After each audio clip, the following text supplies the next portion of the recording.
Hello everybody, this is Toys R Us, and for this special Generation 1 figure showcase and review, we're going to be looking at this strange figure here. This is of course the 1989 Autobot Small Pretender Longtooth. So in this video we're going to have a look at him with some of the other Small Pretender Autobots. We're going to see how much smaller he was compared to the standard Pretender figures. We can see how he looks and fares against some of today's figures, and of course because he's a vintage figure I'm going to point out things that you do need to be aware of if you're after one for yourself. So as a start to move all of these out of the way, I'd like to remind anybody who's not subscribed to the channel, if they'd like to hit that subscribe button for me now please, because it really will help me out.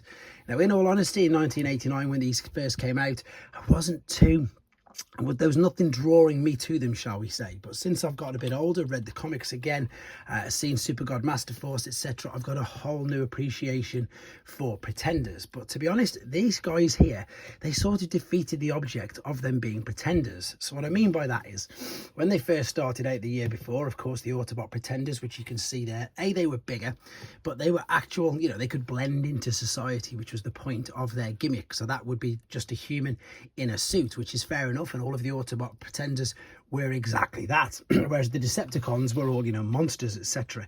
But then by the time we came to 89 and we had the Autobot Pretenders, okay, he's not too bad, Pincher's okay, Longtooth would clearly not blend into human society. Neither, of course, would Doubleheader, because of course he is a two-headed human.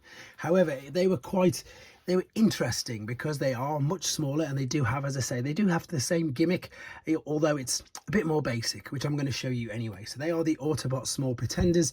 These, they're more difficult to get in a box, and the reason for that is, or carded, shall we say, and that's because they did come on cards like this. That's why I don't have a carded example of Longtooth, because of course once you took them off the backing card like so, that's it. Unless some people kept it very diligently, they'd been okay, whereas the normal Pretenders came in boxes like that. So yeah, I haven't got a carded one, just in case anybody asks.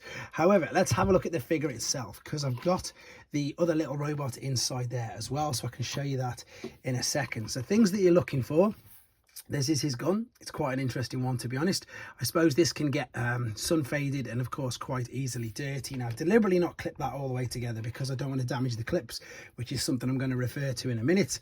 He also comes with this, which is the whole back part of this vehicle here. So this is the inner robot in the is it Cybertronian? It's a completely original mode anyway. It's not based on anything on Earth. It's not really, it's nothing that we will note.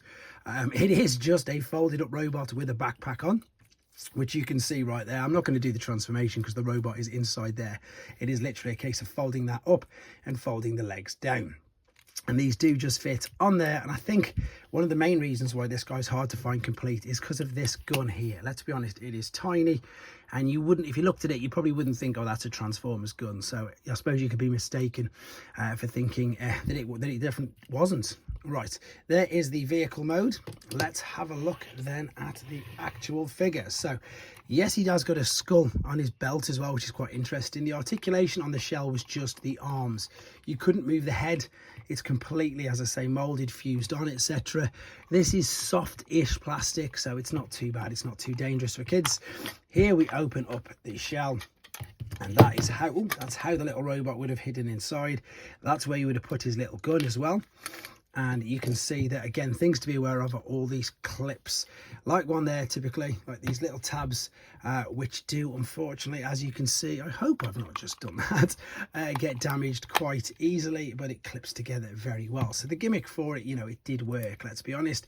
Let's fold the arms out, let's bring the legs around, and then we can of course pop the little gun into his hand like so. Now the articulation on this figure is basically none. I don't know if the head moves. No, the head is fused. There is just the arms up and down, same as the shell. The knees do bend, but that is, of course, as you've just seen, purely for transformation purposes. Now, the backpack, though, which, of course, is the front of the gun, as I say, doubles up as a backpack, and it will fit over and sit on there like so. And it still doesn't make it top heavy. He still doesn't fall over. He fits together quite neatly, to be honest. If I bring in a little bomb burst now, so the little core class Pretenders are just a fraction bigger than these little inner robots for these ones. With regards, I suppose, to some of the other figures, that's of course just the updated version, and in fact so is this. That's the missing link as well. So just a little bit smaller than your mini bot figures. But of course they were in their own design, in their own elements, doing crazy little things like this. But there you go, guys. This is and was a quick look at Generation 1 1989 Autobot Small Pretender Longtooth. Let me know what you think in the comments, and of course, take care.